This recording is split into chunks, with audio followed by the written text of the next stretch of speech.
in the 1900s when money wasn't so readily available, where a lot of the farmers would just donate the proceeds of 1 acre of their land and to the church, and it got to be the name the Lord's Acre stuck.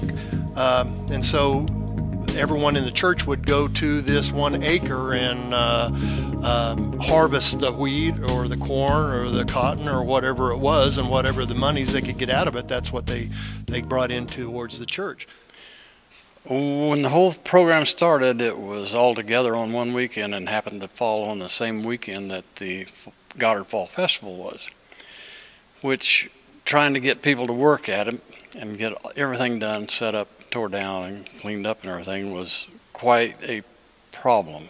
So it was decided in a committee to split the two and have the Fall Festival on Fall Festival weekend and move the Lord's Acre back a week. My name is Tyler Bider, and this is Madeline.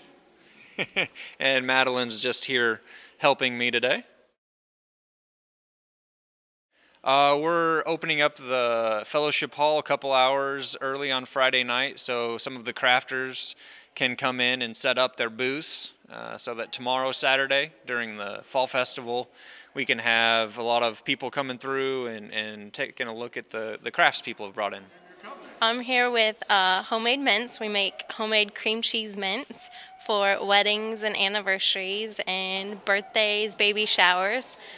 We also have Blessed Indeeds quilts, where we have handmade quilts for babies. We just have the smaller ones.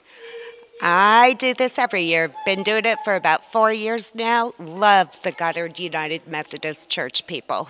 They treat you very well here.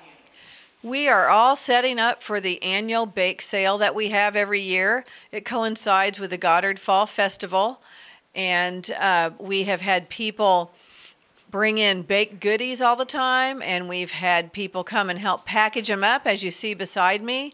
And we've just been working on this for 2 days, and it all starts tomorrow between 8 and 4. Well, this year we had some cool weather. And Friday night was pretty cool, but we set up downtown over by the carnival and sold brats and hot dogs, and it was fun. We had fun even though the weather was cold and the wind was blowing terribly. And we had a group down there that was really enthusiastic and ready to work. And we got things set up. We started the cookers, we got the corn going, we got the brats going. We finally decided that maybe we needed a little coffee too, so we got that going. Some of our sales weren't all that great with the pop and stuff because of the cool weather.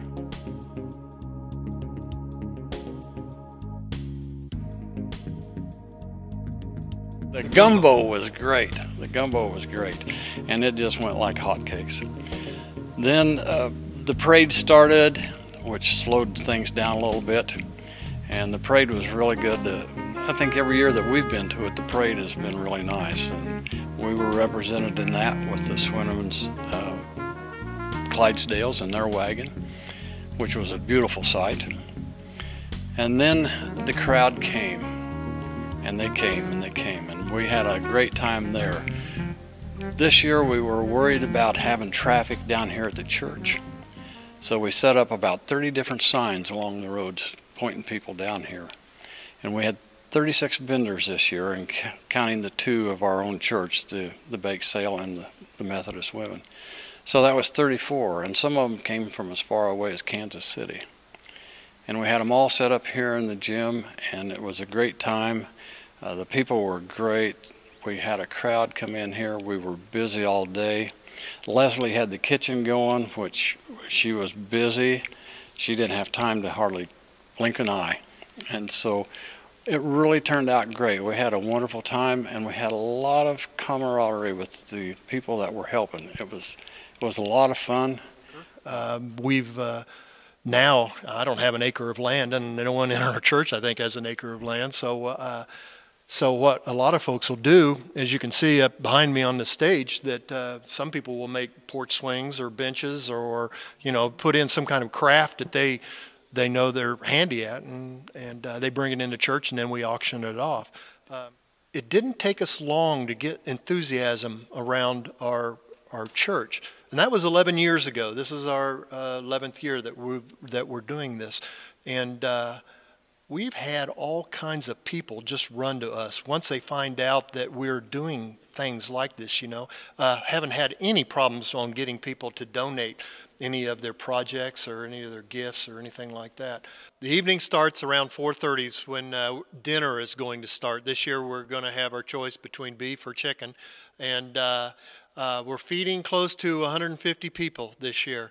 And nice thing about this is that since Donnie and I have decided to break up Fall Festival from Lord's Acre, I've been able to focus a lot more in front of the congregation and try to get more and more people to show up. So anyway, dinner's going to be served at 4:30, and then the auction starts at 5:30. We have a young man that has helped us for every year that we've been doing this.